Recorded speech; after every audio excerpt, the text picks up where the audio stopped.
In this episode, my guest is Matt Loberstein, who is the founder and CEO of Rhizal Shoes, a grounded shoe company which helps connect you electrically to the earth. We covered why most people are sick and unhealthy, the fact that humans are electromagnetic beings, his daily biohacking routine, and more. But we start by talking about grounding and its potential benefits. If you want to find out more from Matt, check out the links in the description.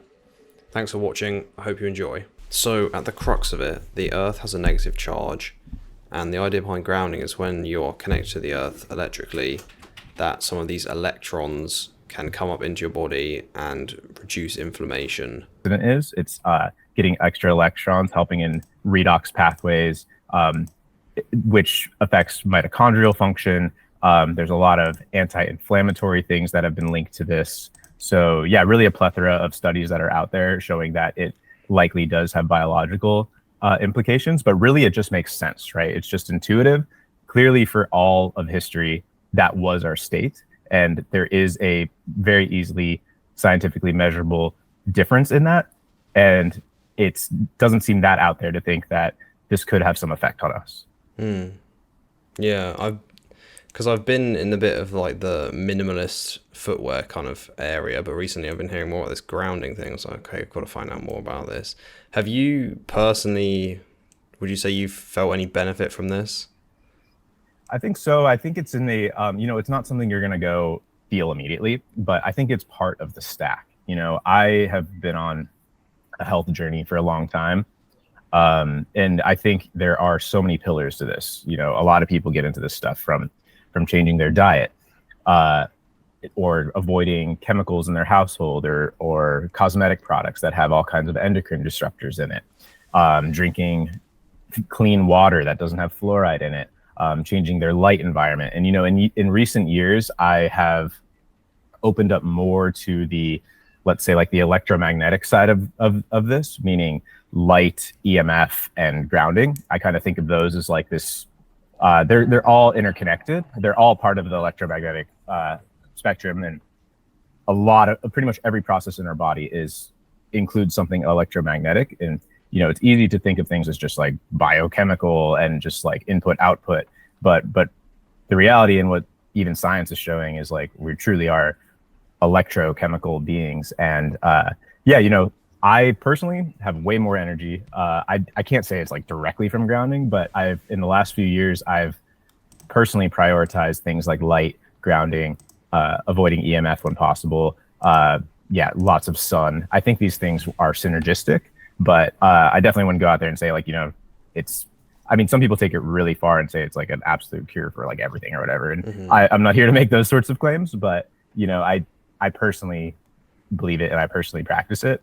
But it's not something if you do a cold plunge, you're going to feel it. If you stand on the earth for 5 minutes, you might not directly have an immediate effect, but I believe it's affecting things on a lower level for sure. Yeah, can you talk more about how you like got into this kind of field?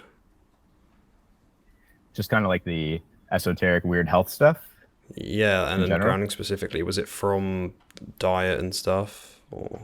Yeah, for me, this stuff really started way back in like high school. I started buying like natural deodorants and natural soaps. I actually didn't get in first from diet. That was what first led me into it. I heard of deodorants and stuff like that containing these chemicals called xenoestrogens, which are estrogen mimicking compounds, right? So that was actually my way in. And from that, I started changing all the household sort of products I was using, things that I put on my body, things like cleaners around the house. That was actually my first step into it. That led to diet, really getting into kind of like bulletproof paleo, keto-ish for a while. Obviously like organic, avoiding glyphosate, pesticides, things like that. And honestly, just kept going further and further down the rabbit hole. Like one thing just leads to another, and then I'm buying unprocessed spring water in glass jugs delivered to my house, and then I'm trying to get sun on my full body in the morning, and like suddenly I'm doing like all these things, right? Wearing blue blockers at night, phone has been on airplane mode if it's in my pocket for the last 8 years. There's just so many of these things that kind of intertwine. And for me, it's just about really getting the mental edge back. We're really disadvantaged from everything that is out there that's attacking us right now. And I feel like if you want to perform at your highest levels, think with the most clarity, be the most effective, really just create the life that you are trying to create. Like, you kind of have to jump through all these weird hurdles and which seem weird, but it's really just going back to the way things have been until 70 years ago. Like the introduction of seed oils, the introduction of EMFs. There's been a lot of pharmaceuticals, water changing. There's a lot of things kind of stacked against us at the moment. So I just became obsessed with all of these odd little practices. Over time. It just I just kept listening to more podcasts, or these days Twitter is really where it's happening, I feel. So really just following a passion. Yeah, sure. So you heard Matt mention blue blocking glasses. I used to think these things were like kind of a scam, and then I read more about them, and then I got some, and then they seem to work. They feel like they work. You can get them from somewhere else, or if you want to support the podcast, check the link in the description. So anytime you're just working past night or lots of bright lights when the sun's down, I use these, and definitely takes the edge off. I mean, they're not perfect, but they definitely, like, your eyes feel better, and it's not as like stimulating to your brain, and I think it helps you sleep better. So feels like it works. If you want to support the podcast, no extra cost to you, check out the link in the description. Cheers. It is interesting. It does make me wonder if some of these things do really make that much difference. Like I said, if you've got this many different things. But yeah, I mean, it does make sense. Yeah, I think some of them probably don't. I do think it's kind of like an ideology. It's kind of like a way of seeing the world. Like, I don't want to do things that don't align with my values. I don't want to go eat at a restaurant that's using canola oil, or I don't want to touch my desk if it was wiped down with bleach or something toxic. Am I going to die if those things happen to me? No. And do I go out and do things? Like, absolutely. Yeah. But I think this stuff is about building resilience. I think a good example of it is sleep. Sleep is another one of these pillars, and you can obsess over tracking your sleep and, putting your blue blockers on at 7 p.m. and going to bed at 9 p.m. And like, you can do that. And that stuff is definitely going to enhance your sleep, definitely going to enhance your energy. But on the other hand, if you do most of these practices, most of the times, it makes you more resilient for when you don't. I mean, I used to sometimes sleep, 5-6 hours and feel like absolute crap. And now if I go at night and I sleep 5-6 hours, I don't even notice it. I feel the same. I think it's because you're stacking up the bank of these things. Yeah. That's a good point. Okay, so how much is there like a minimum effective dose that you think of for like grounding? Because people might hear this and it's like, okay, this kind of makes sense, but like, how much? 10 minutes, like 15 minutes, like 1 hour? Like, is there anything like this, or is it just as much as you can? Yeah, the conclusion I've landed on is really just, I think it comes down to the more is better, but a little is better than none. So is 5 minutes better than 0? Absolutely. If you can only do 5 minutes, should you do it? Absolutely. There's probably benefits, but you got to realize, like, this was our state for literally it would have been our state always, like 100% of the time, essentially, in nature, like living a more natural, ancestral sort of lifestyle. This would have always been the state. So I don't really think there's a way to know, like, oh, is 1 hour enough? Is 12 hours enough? It's tough to know, but I definitely think you're getting some benefits if you're even just doing a little bit. Like, I would absolutely still do it if you can just go out for 5 minutes, but that's really where the idea for grounding shoes comes in, because there's great documentaries on grounding, and they help educate about the space a lot. But like, one thing that kind of comes out of that a lot is this idea of like, go take a chair outside and put it on the grass and sit on the chair with your feet on the ground for 30 minutes. And it's like, all right, like, that sounds cool, but like, I don't see people doing that. Whereas I absolutely go sit at the park. I absolutely go walk on the beach barefoot. I take, even as a shoe brand owner now, like I walk barefoot if I can. But the reality is I'm not going to walk barefoot across like dirty streets or glyphosate sprayed grass or something like that. But the cool thing with grounding shoes is you're just stacking a little bit of grounding throughout your day to day, doing whatever you're usually doing. You know, I go out for a walk, I'm getting a little extra grounding because even concrete is grounded. You walk across a little bit of grass or dirt, you're getting a little extra grounding.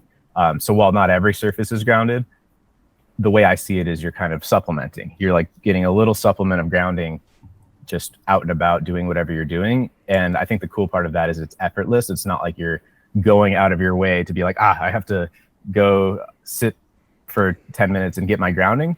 Rather, you're just totally in the back of your mind without even thinking about it. You're stacking little bits of grounding throughout the day. So I think that's what's really cool about the shoes particularly. But I definitely don't want to come across, and it's never my intention to be like, oh, the shoes are a replacement for everything else about grounding. Absolutely. You know, I don't think there's anything comparable to, particularly, I think the number one in the world is jumping in the ocean. The ocean is the ultimate health stack. I mean, you're getting that's the most grounded thing. I mean, that is conductive through the entire ocean, full of minerals, insanely highly conductive. You're absorbing minerals too. You're in the sun, you're getting some cold therapy potentially. So, you know, that is the true prime grounding, but to be able to just get extra hits of grounding throughout the day is a pretty cool feature wearing these. Yeah, so you mentioned grass there, concrete, the ocean. What other surfaces are grounded, and then also like some common ones that aren't?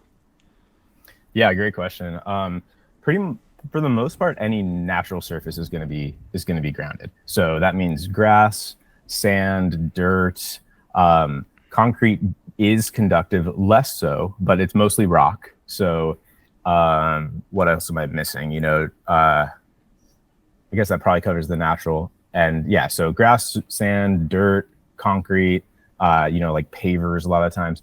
Wood is not going to be, unless it was maybe like really thin and very like wet or moist or something, could be conductive. Some of these things are like a spectrum. But the common places you're not going to be grounded are asphalt. So roads, like the black roads versus the light color sidewalks, not the same.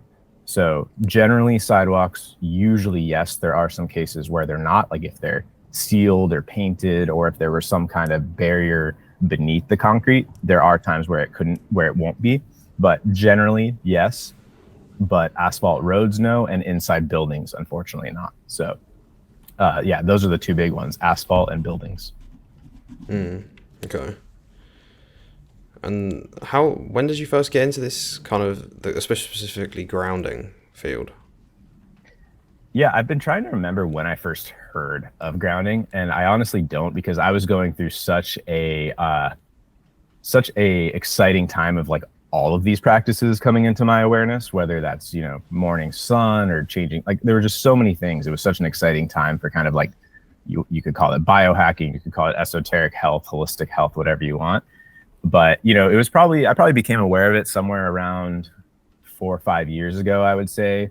You know, a lot of people were getting grounding mats, like the plug-in ones, and kind of like there was the earthing documentary, which probably came out, I don't even know, more than 5 years ago. I think that might have been like 8 or 10 years ago almost. But so yeah, I was aware of it, but I really started taking this side of things more seriously, like I said, probably 2-3 years ago, like really trying to get my light environment right, my EMF environment, and grounding. So that really just looked like, you know, I would go out in the morning and I would like meditate on the beach, and you're kind of stacking a lot of those things at the same time, right? So I maybe like a year and a half ago, I would say, was when I really got into it. So this is kind of part of the origin story of Rhizal, was I bought a kit to ground my own barefoot shoes, because I've been wearing barefoot shoes for 5 years or so. But you know, they were never really the style that I wished they were. They weren't what I would have worn prior to caring about barefoot shoes. And then once I got into grounding and valuing that, I'm like, okay, well, these still aren't grounded. So now my options are little to none, which is really why I was just like, okay, there's space for me to create what I want, and there's probably people that feel like me. So yeah, I grounded a pair of of barefoot shoes that I had. But when you do it that way, it was hard to get it right. Like it was kind of like uncomfortable. You could kind of feel it. It wasn't perfect.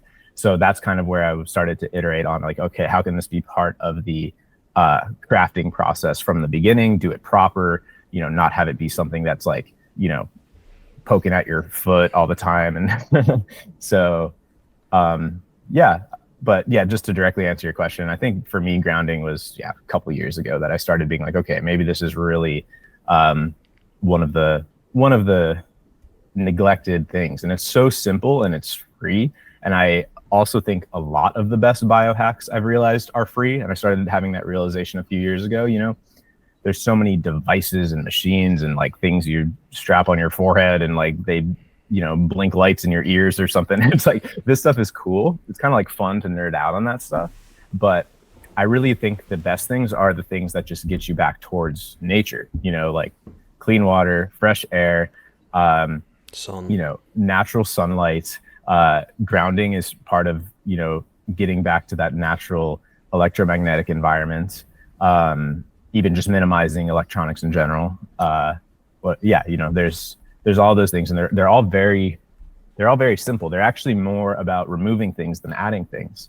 And obviously, grounding shoes is something you're adding, but you don't have to wear grounding shoes to ground. You can just put your feet on the ground, and it's really cool that there are these very, very simple. It comes down to food too. Food, less processed, less ingredients, less meddling with the process of making something, like say raw milk versus oat milk. it's very those are completely different things. Yeah. And then since you entered this kind of industry, how have you seen the interest change? Because to me, at least, it seems that this is, I guess, kind of trending. Like, is that the case, or am I just discovering this?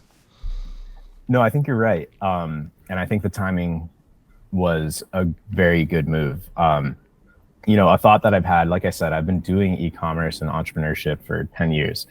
And a mistake I made 100 times was knowing that I was on the cutting edge of something interesting. Like, I've always been in the fringe of these things, right? And then having an idea, and then a year later, seeing that product on the shelf, seeing that brand, blow up. And now I think I'm finally hitting a stride in my, career, whatever you want to call it, where when I know something like that to be a fact, and I'm so confident, like this, now I'm going to go for it. So yeah, I did absolutely think that, like, it's time for grounding. It's time for grounding to get out there. And, sometimes it just takes time for an idea to be ready for people. And, there have been grounding earthing shoe attempts for years. Like, it's not necessarily a new idea, but I just knew, it hasn't been done right. And now I think, at least I like to think, or my aspiration is that Rhizal can really be a force in accelerating awareness about grounding. Like, I'm hoping Rhizal is kind of like pushing the trend, not just riding the trend. And I think we have a ways to go with that, as far as like creating more content and, like really doing things to spread just awareness. It's just been so crazy with even just keeping up with the attention we have got. It's a handmade product. It's not easy to just like, turn the dial on production up by 10x or something.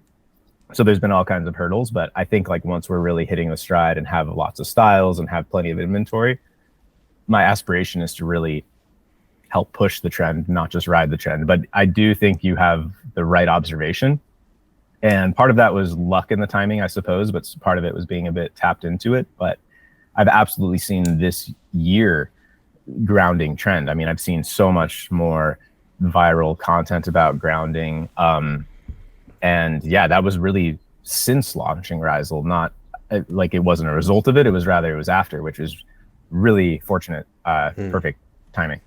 Yeah. And do you see people coming from that kind of ancestral health space are now, I mean, some of them obviously were before, but they really getting into it now? It's becoming kind of more mainstream, I suppose, would you say? Absolutely, yeah. I mean, a lot of the ancestral side of health it just aligns perfectly. I do think this is more aligned with the ancestral side than any of the other sort of like cults of health, whatever you want to call them. But, you know, people like Liver King and Paul Saladino, and like, you know, those people talk about grounding, and Paul Saladino actually like has a pair and loves them, and was talking yeah, cool. we just started ads on this podcast too, so yeah, nice. It's really cool. It's really getting out there with that scene, and that was my initial thought, was like, look, these are shoes for people that don't eat seed oils, they drink raw milk, they sun their balls, like these are the shoes for like those people, because I am those people. And that was the first push, and I'm so grateful to like our community. But I think at this point it's like, okay, now people are hearing about it that are not just in this community, and that's actually something I'm trying to dig into, is like, who are these people and what angle are they coming from? Because I think grounding does speak to people in different ways. You know, like I think some people see it in a more spiritual way, some people see it in a more scientific way, some people see it in an ancestral way, some people see it in a biohacking way. You know, there's a lot of different personas that are into this, and really I think as much as it is very, very small, I actually think like a higher percentage of the general population is open to it than I even projected, which just means hopefully we'll be able to, you know, really make a big splash in this space, and hopefully kind of create a new category of shoe and footwear, similar to how Vivo and Zero you know, became, I mean, those were really the first two, at least as far as I know, those were the first two major barefoot brands that, you know, 5-10 years ago, they were teeny tiny, nobody knew about it. Now they're, you know, $50 million brands or something like that, selling, you know. So my hope is not for that necessarily, but my hope is that Rhizal can kind of be the leading force in the next wave, which is not just barefoot, but also grounded, and also a focus towards natural materials. So that's another angle of health that I've really prioritized in the last couple of years, is like changing out my wardrobe as much as I can, you know, wearing organic cotton, linen, hemp, wool, you know, avoiding petroleum-based plastics and polyester, nylon, all this type of stuff. So that's why the shoes are just leather. They're very simple and ancestral in that way. It's kind of like an old world way of making shoes almost. So yeah. Yeah, that was the thing I noticed. I think it was Zero, that because vegan, they were saying like, oh, our shoes are vegan, because vegans are also very conscious about their health, so they're kind of at least coming into the barefoot space as well, but I'm sure they probably come into grounding as well. But then what you guys are doing, it's like 100% leather. This is almost like it's more aimed at the natural side. So that's, can you talk a bit carnivore. More about they're carnivore shoes. Talk more about that, how plastic is not necessarily great material. Absolutely, yeah. You know, I believe meat is a health food, and I believe that this is just, it's the Lion King, dude. It's the circle of life. Like, it is the way it is. I love animals. I absolutely love animals, and I eat them also, and I think that's part of it. And I think that regenerative agriculture is important, and I think that is the way forward. You know, restoring the land, getting back to natural eating for our own health and for the environment as well.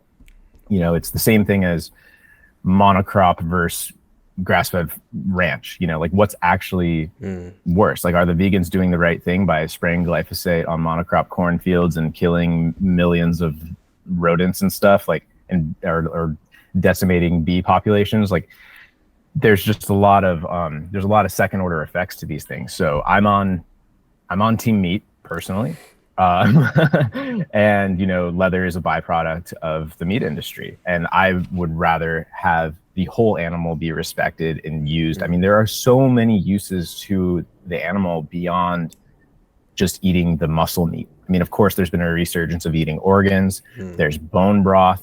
There's, you know, you can make glues from like the sinews and connective tissues of animals. That's the way they made glues like hundreds of years ago, which would be a really cool thing to incorporate into Rhizal someday, perhaps.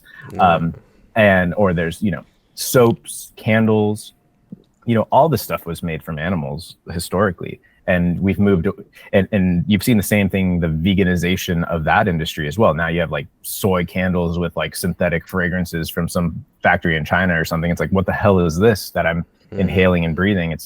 It's crazy. Versus you have like a natural tallow candle with like some, you know, wild harvested essential oil in a glass container. I mean, it's completely like, just everything has been shaken up and cheapened and and ruined. And I think I forgot where the question started on this one, but Yeah, it's why you prefer leather to plastic. yeah.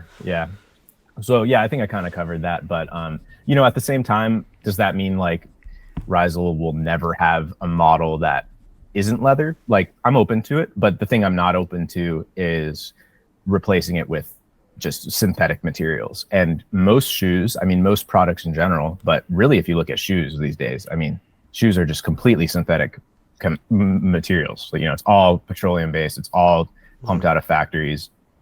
And I think the beauty of this is it's simple. And some people, it's funny, like, I mean, most people don't complain about this, but when you go viral on TikTok, like Rhizal has, you get people that complain about price. Even if the price was half the price, they would still complain about the price. But people are like, oh my God, like this is crazy, like shoes that are this expensive. And I'm like, what's really expensive is the $100 shoes that cost $3 to make in China. They pollute the environment. They're just made of crazy dyes and chemicals and petroleum. And the markups on those $100 shoes, I guarantee, are higher than the markups on these handcrafted leather shoes. So there's a lot of little interesting things like that. But yeah, I think in time, you know, I would be open to other materials, absolutely. But the key hurdle with that would actually be our sole itself, like the actual outsole is leather. It's a thicker slab of water buffalo leather, which is a better texture for a sole. So while it's minimal, it's definitely a minimalist barefoot shoe. It's not like a supple upper piece of leather that the sole is. Like the sole has some amount of substantiality to it. Like it's still minimal, but it's not like a leather glove or something, you know. It's got some slab to it.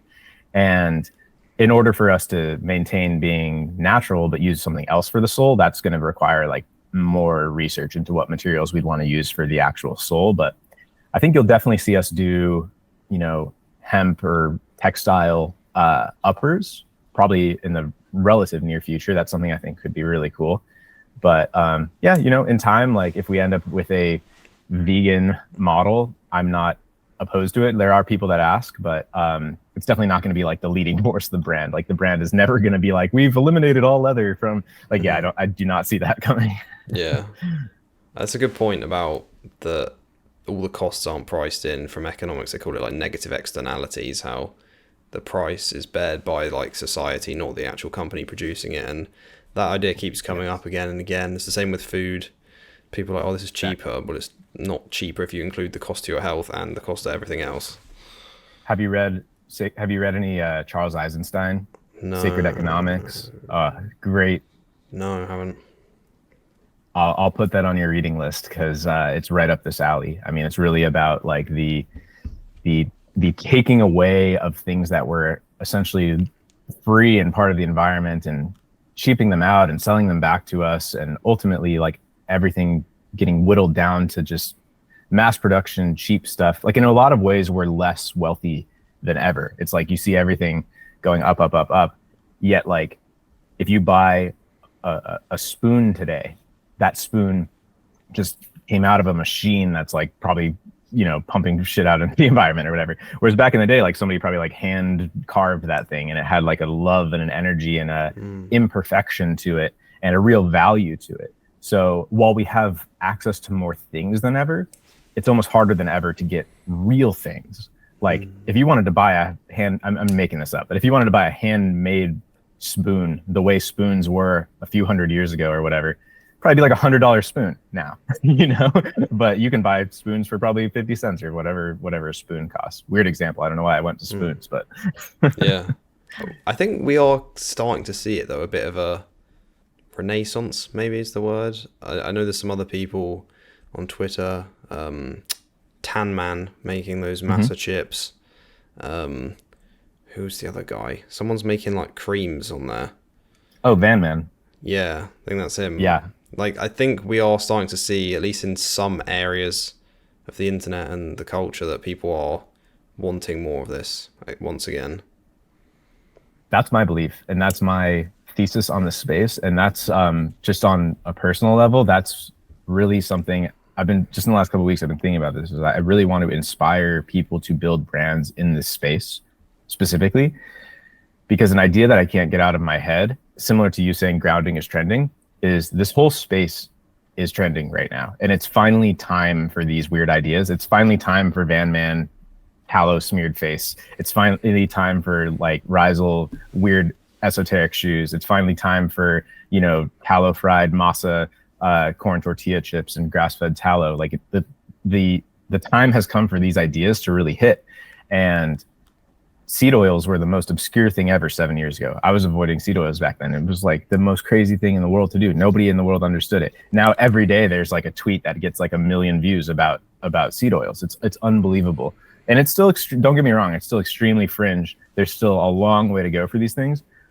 But I've never seen the acceleration the way it is right now in this space. So, you know, I just really encourage these brands to emerge. And my dream is to get to a place where I can, like, one, start more of these brands, because I am ultimately an idea person. I just have ideas 24/7, more so than I'm like an operator. Like, I definitely want to see Rhizal through, but I'm not, I don't want to be just like operating it in a few years, most likely. Like, hopefully it'll get to a level where there's a great team and all of that.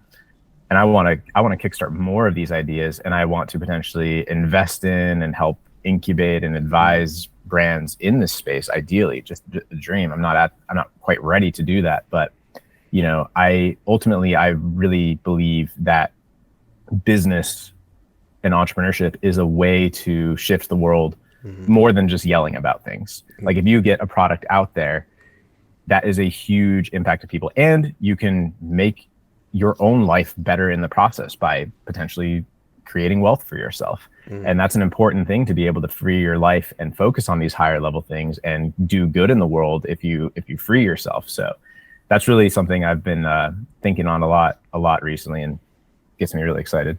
Yeah, I know a lot of people don't really like him, but if you look at Elon Musk with Tesla, I would say they almost single-handedly kind of sped up the adoption of electric cars, because people were talking about electric cars by like 2050 or something.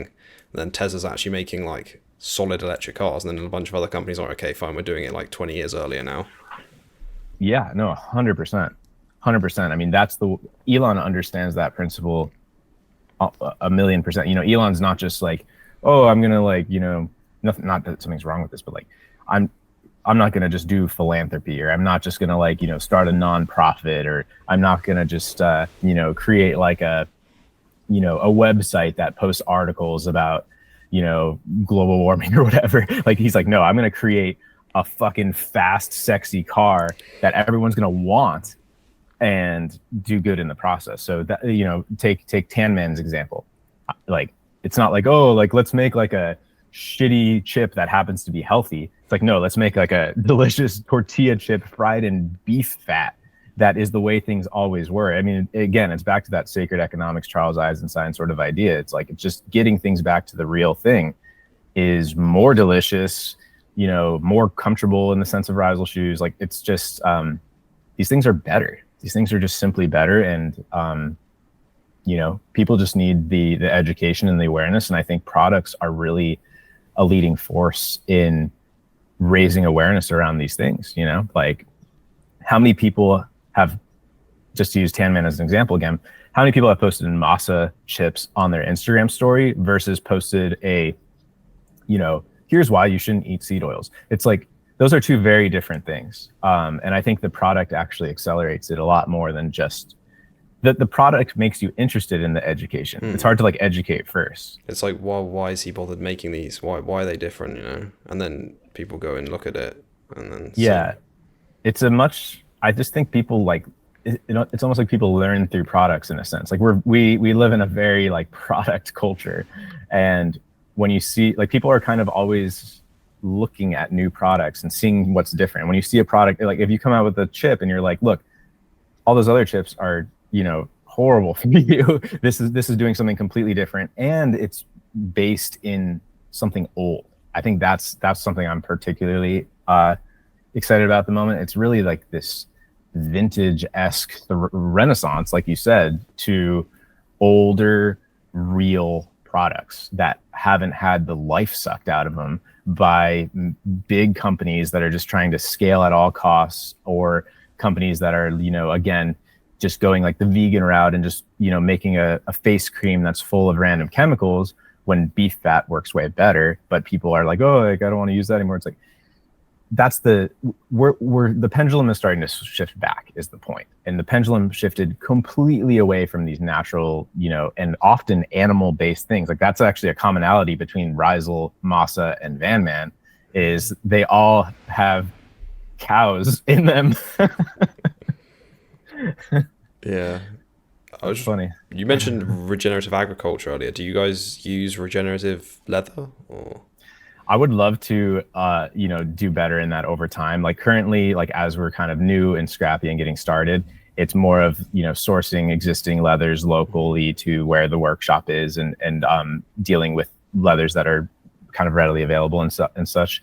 But I do think over time that would be incredible, even if it's just particular models that we could like maybe release like one version. I'm sure it would have to be priced higher, but like it'd be really cool to do like special editions that are like, even from a particular ranch would be really cool. Like a well-known regenerative agriculture ranch, and be like, this shoe, maybe it's limited, maybe it's a limited drop. Maybe it's like, hey, we did 100 pairs, we did 200 pairs from, white oak pastures, regenerative leather. Like, would be really cool. So that's not, I can't say that that's happening immediately, but I have all kinds of ideas for really cool things as we kind of catch up to just getting this out there in the first place. You said you had quite a lot of ideas, like you generate a lot of ideas for different brands. Would you be willing to share any if we have anyone listening who's hungry? Yeah, some I might do. So maybe don't say them.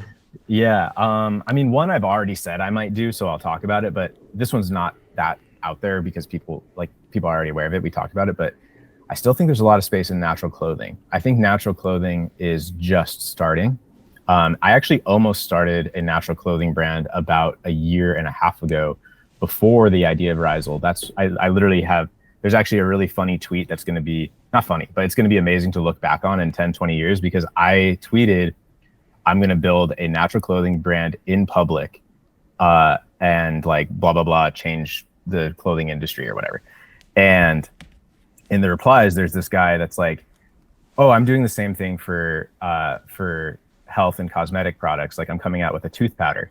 And it was Van Man. It was Van Man before he launched Van Man, and it was me before I launched Rhizal, which is just like, I don't know, that'll be a cool tweet to look back on in like 10 years or something. But yeah, I still think there's a lot of space in that. I'm poking around in that space. It would be separate. It would be a different brand from Rhizal. I don't think I'd do it under Rhizal, but I have some ideas to kind of push that further than I've seen it pushed, which maybe I'll leave that as the secret sauce for now, just because I might do it. Sure. But yeah, I have, I mean, the thing that I'm shocked I've never done, and I have a lot of ideas in the space and have for years, is obviously like food and consumables, snacks and drinks and stuff like that. And I still have never gone into that space, despite being very passionate about that space for a long time now. I almost did a bar back in the day in like 2017 when like keto was just starting. I almost did like a keto bar back then, when there were none on the market. Not that like at this point I wouldn't even be excited about that though. And I think that's ultimately why I haven't moved into that space. Is my perspective on food is like, I don't want packaged like the food I want like, a regenerative grass-fed ribeye from a local ranch, and I want to pick stuff up from the farmer's market, and I want spring water from the source. I want to crack open a coconut and drink that. You know what I mean? Like I think ultimately food products are a compromise, and they don't 100% align with my ethos. But at the same time, I do think you can still make a net positive change in the world by doing like a food product with our health philosophies. So definitely still got ideas in that space, but I've never pulled the trigger on any of them. But yeah, I'm still cooking some ideas. But like I said, I would love to kind of get to a place just on a personal financial level where I can take more of these risks, you know, like kind of kickstart little brands, and ideally be in a place where I can immediately like hire a team and like incubate a little project, and even have the same team that's like working on Rhizal, like kind of be like, okay, but we're spending 10% of our time on this new clothing brand, and just like seeing if that turns into something. Yeah. Okay. I'm just wondering how kind of big these things can get without losing their original, I suppose, value and like authenticity.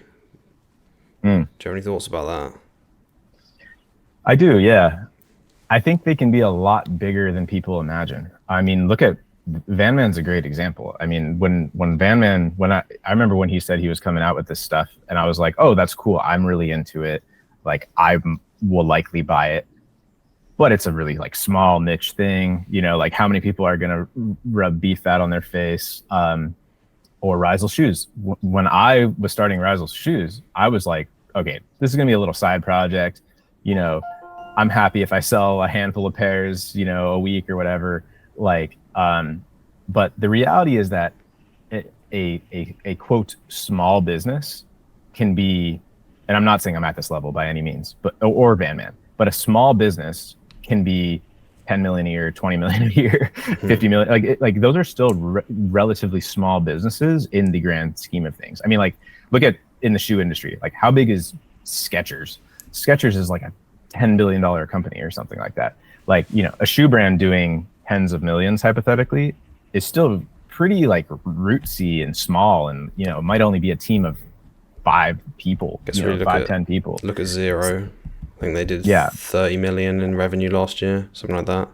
Yeah, I wouldn't be surprised if they have like, you know, 50 people or 100. Like, you know, they probably have a good team at this point. But yeah, you know, I think just to get back to your question, like I do think these things can stay.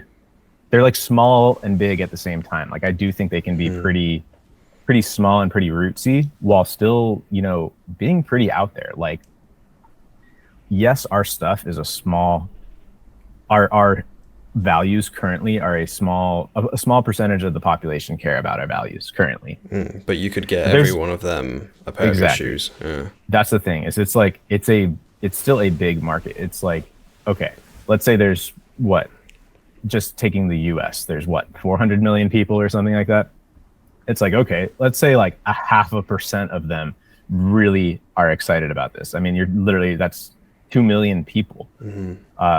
So yeah, you know, I think anyone like looking to start a brand or a product or a business, I mean, I think the way to go is to find your extremely whatever, like something you or others are obscenely passionate about, and even if it's fringe, like it might be a lot bigger. And you could go too narrow. Like I've definitely seen that before. I've made that mistake in other things, but the stuff that's very targeted at a very particular type of person, it's a lot easier. And I think that then those things grow. Another thought I've been having on brands recently is that the ones who really pioneer that space, the brands that do that, they own that idea in a way that the incumbent brands never will. So what I mean by that is, you know, if you do know like Viore clothing, I'll use them as an example, or like Lululemon, or you know, stuff like that, right?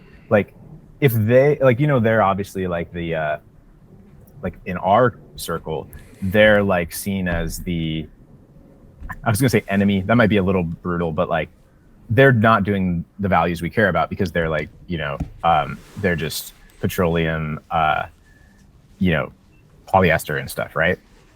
So if you know, let's say a small brand comes out and they really absolutely dominate like these new angles, or using Rhizal as an example, Rhizal comes out, we're doing grounded shoes, we have these particular values we care about. If either of those things, the new little natural clothing brand or Rhizal shoes, gets so big hypothetically that then the big brand comes in and they're like, oh, we're doing natural clothing now too, or oh, like we're doing grounding barefoot shoes too now. It never hits the same way as that rootsy brand that did it from the beginning and stood up for that thing when it was small. So I do think like, going over the small but growing thing and owning that, at least for me, that is the way. Yeah. I think it's also, I don't think it's, I mean, maybe this is slightly pessimistic, but I'm not sure how likely it is that those big companies will turn around and start trying to do it, because at least in the barefoot industry, I think Nike or someone did try and do like a more minimalist shoe, but it still was like nowhere near. And I think they've just kind of tried to ignore it because they almost don't want to legitimize it, maybe. Because if they say, oh, we're doing this, then everyone's like, okay, well, hang on, what are these guys doing who've been doing it for like 10 years? And then or it's like, wait, so you're telling me something is wrong with the other tens of billions of dollars of products you're selling? It would kind of be a bit of a hit to them that they've been doing this basically wrong for decades. And you never trust them. Like if Tostitos came out with a grass-fed tallow chip tomorrow, I'd be like, I don't know, man. Like, yeah, right. Yeah. All right. So you said earlier you like meditate on a beach, like, and you have a lot of things in your like stack for productivity and biohacking. Could you kind of maybe walk through a bit of like an average day for you, like a bit of a routine of what you do? Yeah, I mean, I'll be completely honest, is that I am not always like on it or on the routine, and I've definitely fallen off at times. And this past year has definitely been a time of like swinging the other way on the pendulum and just like going after shit. And I think sometimes you need that, like there's kind of this meme on Twitter, shout out to like Cultibra, of like the Huberman types, like the people that are over optimizing and they're just absolutely managing every aspect of their routine and dialing in everything. And I don't think that's the way either. So I think the way is to, take some of these things that are great, take the sun, take the meditation, take the cold plunge, but do your shit, like do something with it. So, when I referenced that time of meditating on the beach, and that was the time I got into grounding. I wasn't honestly doing a whole lot at that time. I was like, that was a very like chill time for me. Right now I'm on the other end of the spectrum again. I'm trying to make stuff happen right now. So, I am not fully dialed in on my routines. Like I'm meditating sporadically for 5 minutes here and there, like a couple times a week. But yeah, I mean, that said, if I really dissect my routines and my habits, there's still a lot of weird little things that I am doing. So, starting at like sleep, I'll start the night before, like definitely do wear blue blockers. I turn off the Wi-Fi at night. I have blackout curtains, run the AC to have like a low temp, minimize all lights and sounds and electronics in the bedroom. I wake up typically around 7. I try to get outside first thing. I'll usually have like some minerals and some spring water in the morning. So I'm really obsessed with this thing called Quinton. It's this ocean plasma. So it's like literally essentially seawater from like these plankton blooms in the ocean. So I'll like have one of those, get a hit of minerals, take some spring water up, and get some sun outside as early in the day as I can. Usually just a few minutes. Sometimes I'll swing around some kettlebells or meditate a few minutes or listen to a podcast, or some days I'll jump in the sauna. I have a sauna as well. So sometimes jump in the ocean. So I kind of rotate between several different things. Like it's not like a daily routine. It's more like a rhythm of like what I'm feeling at the time. But yeah, then like feel free to derail me at any moment, but I'll just keep babbling stuff about my day for a minute. But I'll have like, usually I'll do some kind of like kefir or like raw milk drink, is usually the only thing I eat before like noon or so, something like that, like something with maybe egg yolks in it, raw kefir, raw honey, stuff like that. Then like, yeah, I mean, I'll usually get some work done, go for like a long walk with my wife in the sun somewhere around midday.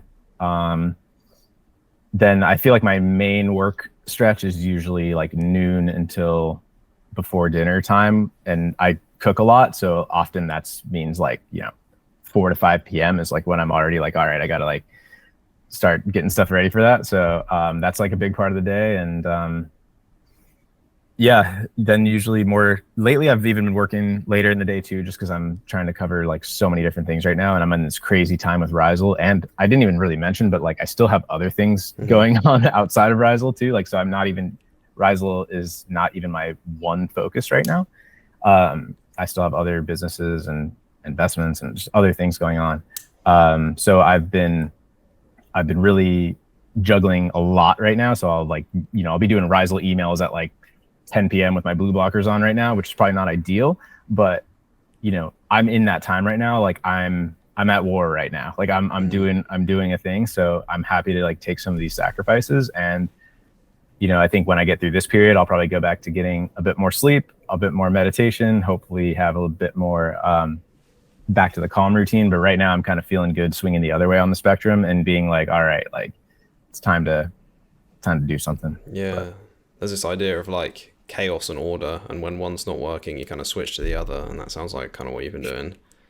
yeah, I was like, I mean, just to kind of tie in the entrepreneurial stuff and the lifestyle stuff, like I was doing really well in like my early 20s. And then I kind of like was, then I like coasted too much for a bit and then kind of hit a period of like, okay, it's time to like, get back on the grind a bit. And, but yeah, in that period, I was like fully, my morning routine was the entire day. Like it was just a daily routine. It's like, well, I gotta journal, I gotta meditate, I gotta jump in the ocean, I gotta like, it Hmm. was, it'd be like noon before I, Didn't it work? even do anything. So, but yeah, like you said, now, you kind of go too far on one end and then the pendulum starts to swing. Hmm.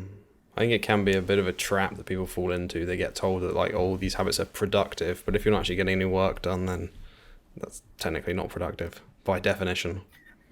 Yeah. And I also think,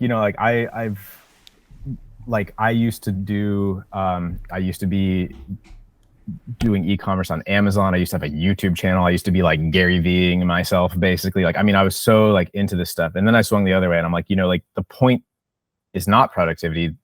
Like, so I still lean that direction of like, we're not here to be productive. Like, I don't think that because it's, so I really don't like the productivity optimizing, but at the same time, it's like you want to be effective in the things that actually matter to you. And if that means relaxing for half the day and living your life and creating a beautiful life for yourself, I think that is the actual North Star, not just like, oh, like I maximized my productivity. Like productivity is for robots. Like productivity is for like, and not to say you shouldn't be productive. Like I want to be productive too, but I don't want to just be productive with every moment of every day.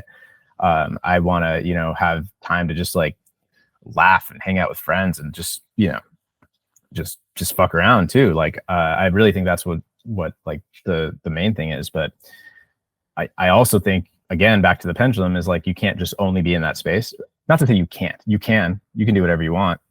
But for me, there's an energy of, I need to shift the world in certain ways back to like businesses and brands that can like impact people more than just more than just talking about it. So, I think that's just like it's kind of a masculine thing, especially. It's like a trying to shift the world, for lack of a better way of putting it. So, it's kind of that like warrior energy coming back out. Yeah, for sure. My point was more that like when some people are trying to be more productive and they want to get more stuff done, they then start adding in all these habits. And Yeah, yeah. but no, I do agree with you that Yeah, I mean, some of the most productive people don't like, they just like, they get 5 hours of sleep and they immediately look at their phone and they like, brew some shitty coffee and they're off to work, like, I mean, those are probably some of the most productive people in the world, but they're also lower leverage. And I think what I'm trying to get at is, mm, it's more about leverage than yeah, like doing tasks. Cause like, I don't want to work that hard. mm, Like, I don't think we should like optimize for working super hard and all the time, but rather like, how do you make the one chess move that just like blows up the entire game, yeah. Especially with the internet, we Yeah, have exactly. a lot of. I don't know. Do you know Naval Ravikant? Yeah, Yeah, absolutely. Yeah, yeah, it's great. permissionless leverage. Yeah, Yeah, his book, that little almanac is great. Yeah. I've been thinking I want to reread that. It's great. I love that. Yeah, it's great. Okay, you mentioned that you have some like other businesses and other things going on. Could you talk a bit about that? Yeah, so the business I started before Rhizal, this was probably like 20, I think we launched this business in January 2020. It's called RSNV. So it's totally different than something like Rhizal. This is uh, a car accessories part for like high-end Porsches.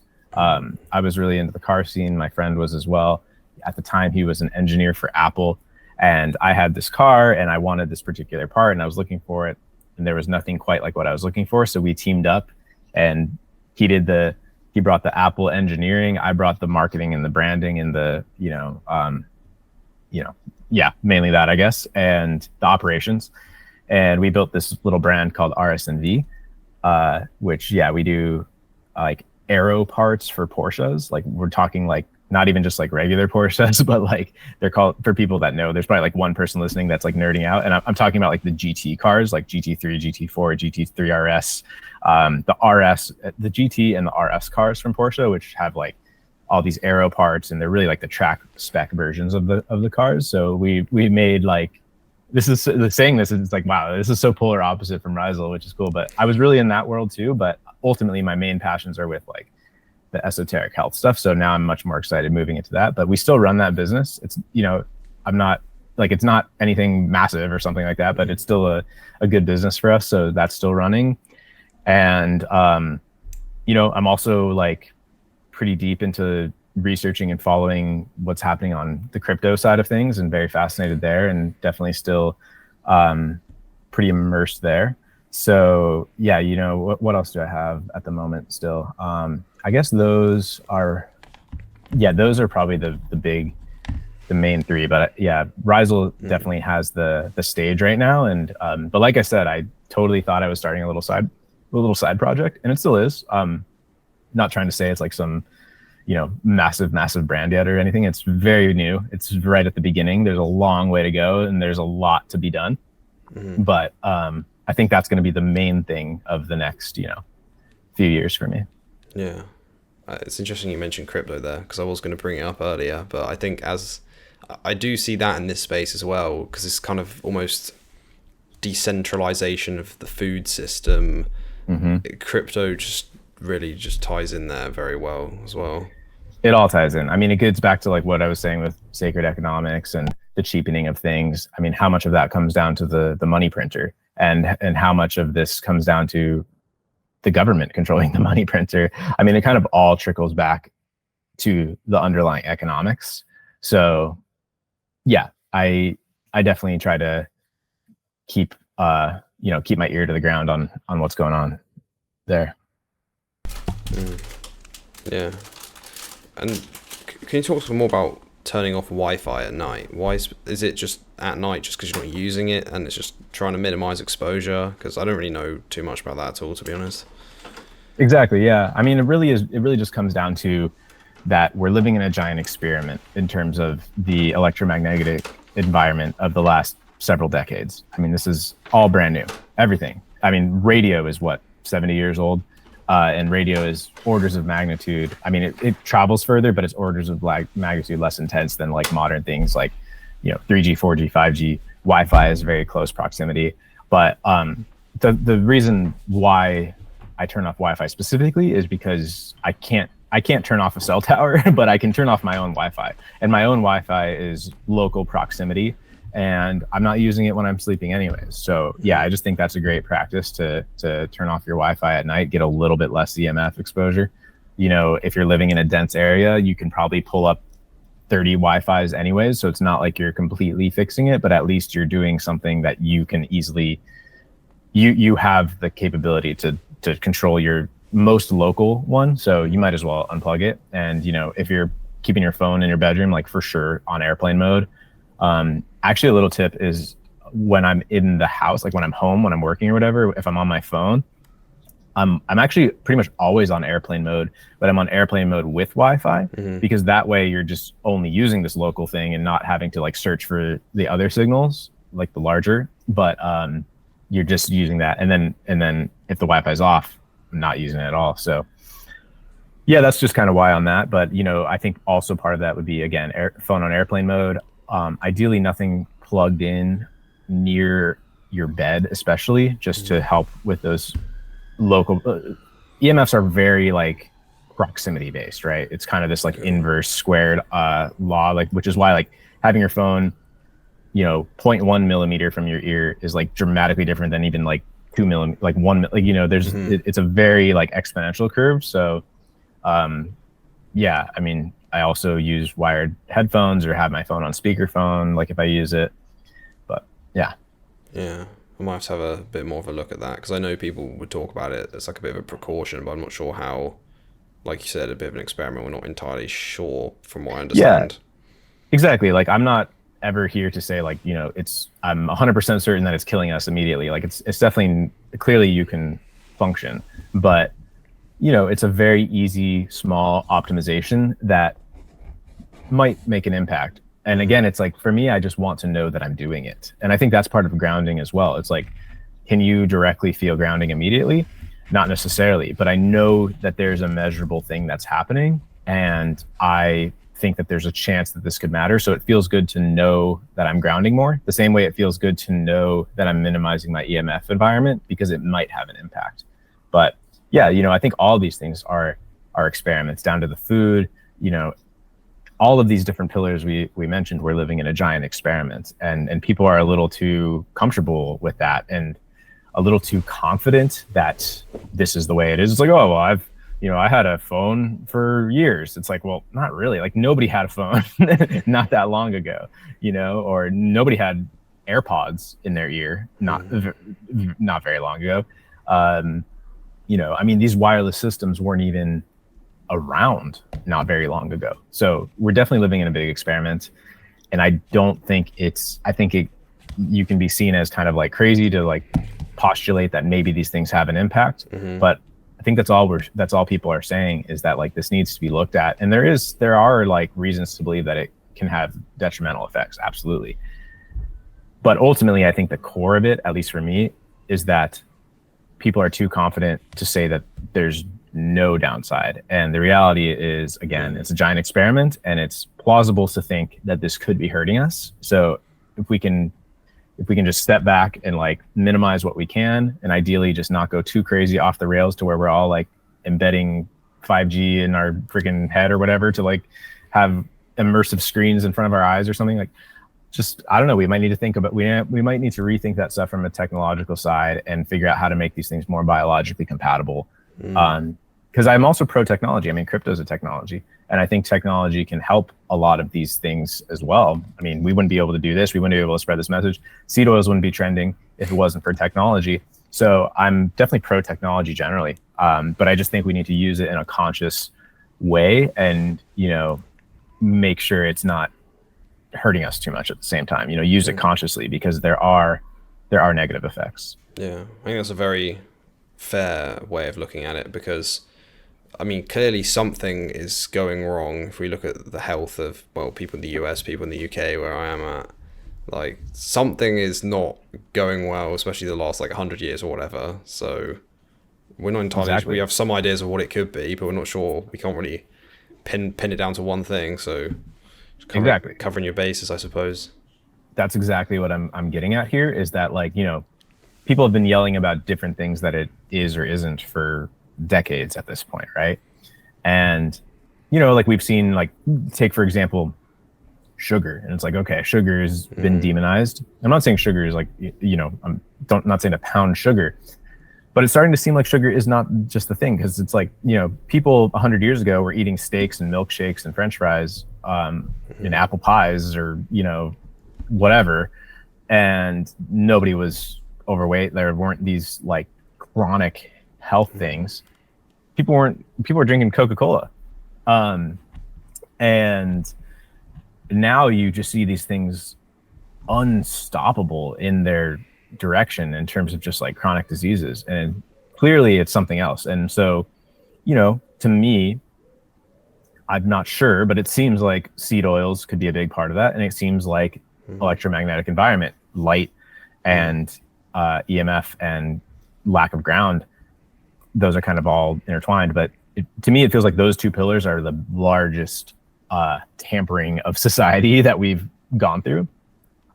And the more I kind of dig into this stuff, the more I'm kind of even leaning that the electromagnetic side might be the biggest. And it's also the most improvement. It's hard for me to like know or to cite a bunch of stuff or whatever, but that's the biggest unknown. And it seems like our bodies are pretty good at, what I'm about to say is like kind of contradicting myself, but our bodies are really good at filtering out shit, like if we went and ate McDonald's right now, like we would be okay. If we drank Coca-Cola out of a styrofoam cup with a plastic straw, like we're resilient. We're doing a lot of things. We're probably not even really going to like feel much of an impact, but just the other side is the EMF side. And that said, I source food meticulously and I don't go to McDonald's because that's philosophically what I align with. But, it seems like the light is really what's controlling our biology more. And when I say light is part of the electromagnetic spectrum, radio, all of these different spectrum, 4G, 5G, like all of that is part of the electromagnetic spectrum. Wi-Fi, light is part of that. So it's really this electrical environment. And all I'm saying is that maybe this is having a huge impact. There's a really interesting book called The Invisible Rainbow that I would definitely recommend for people interested in this side of things to check out.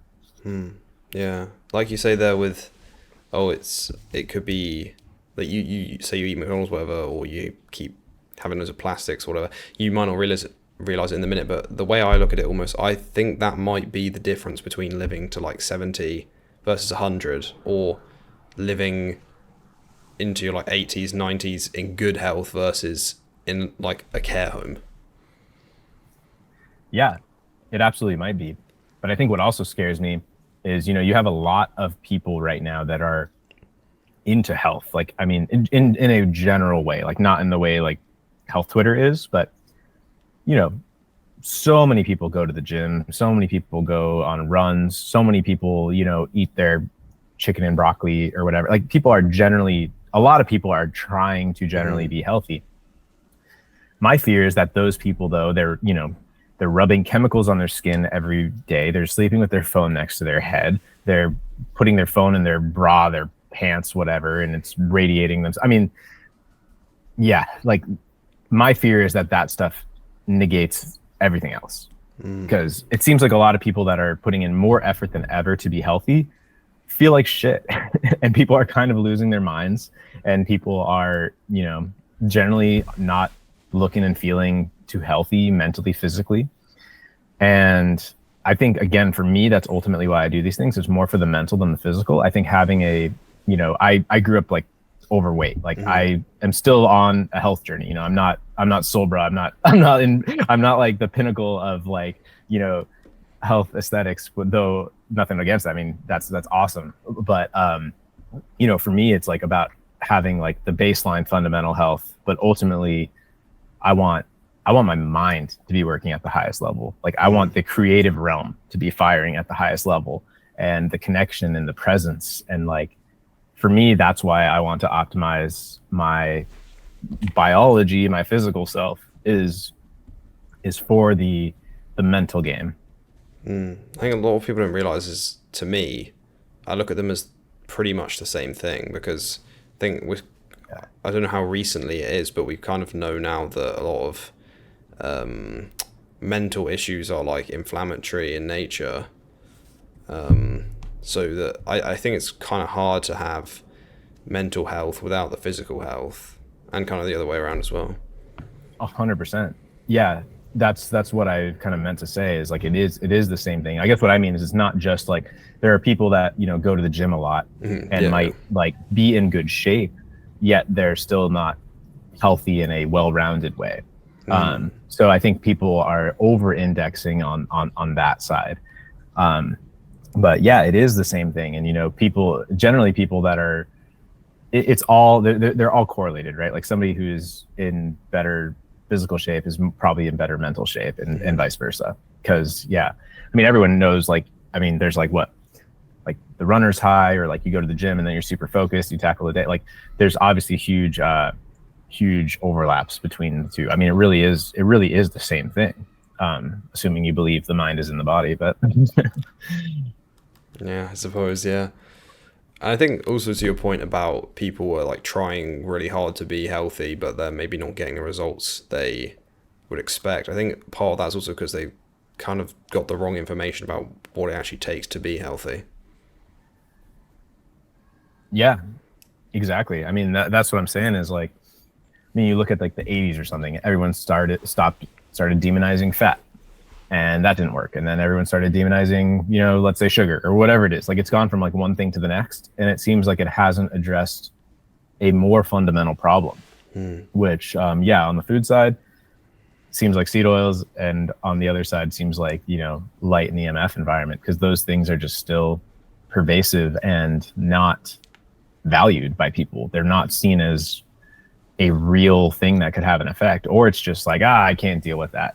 And I think that's what, like back to how you were even asking how I got into grounding and stuff like that, is like, the reality is this side of health, like this corner that I'm talking about, the more electromagnetic weird stuff, is like, it's harder to make changes in that side. And I think that's why we haven't seen it take off as much, because, you know, like where I'm living, the room I'm in right now, like I am not in a perfectly EMF optimized environment. You know, like it's really hard to, like, unless you're super rich and you like rebuild your house to have like EMF proof walls, and like, you know, you have Ethernet cables running around your entire house. I mean, there are things you can do, but it's really hard to optimize that environment entirely. But there's little things you can do.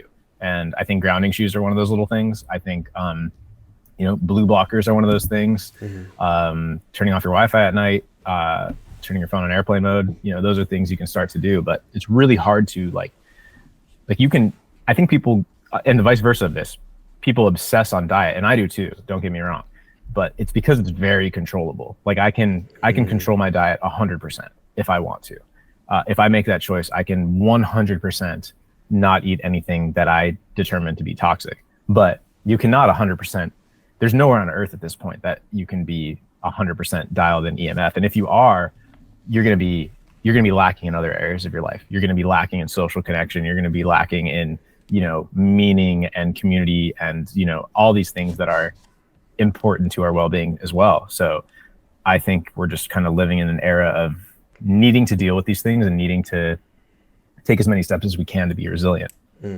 Until Carnivore Aurelius buys an island and Citadel. Yeah. Okay. Yeah. Yeah, I think we'll round it up here if that's all right, Matt. I was just wondering, like, how old are you? Because you said you had your kind of early 20s bit of success and you kind of slowed down a bit. Yeah, I'm 30. I'm almost 31 actually, but yeah, a few weeks. Cool. Yeah, I was just wondering. So where can people go? It's Rhizal.co, right? Anywhere else to support you? Yeah, for Rhizal, it's Rhizal.co, RHIZAL.co, and on pretty much all the social platforms, it's Rhizal Shoes. And yeah, I'm Matt Loberstein, Loberstein, and really just Twitter these days, honestly. Like I used to do YouTube, everything, but you know, I'm not really trying to.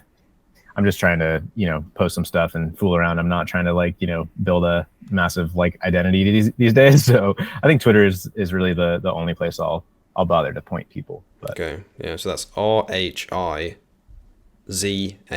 for the Americans, or Z if you're in the UK. Yeah. Okay. This has been really interesting, Matt. Thanks for doing this. Yeah, man. Thanks for having me on. It was a great conversation. Have a great rest of your day. All right. See ya. Cool. Yeah, thanks for that. That was really fun. Bye.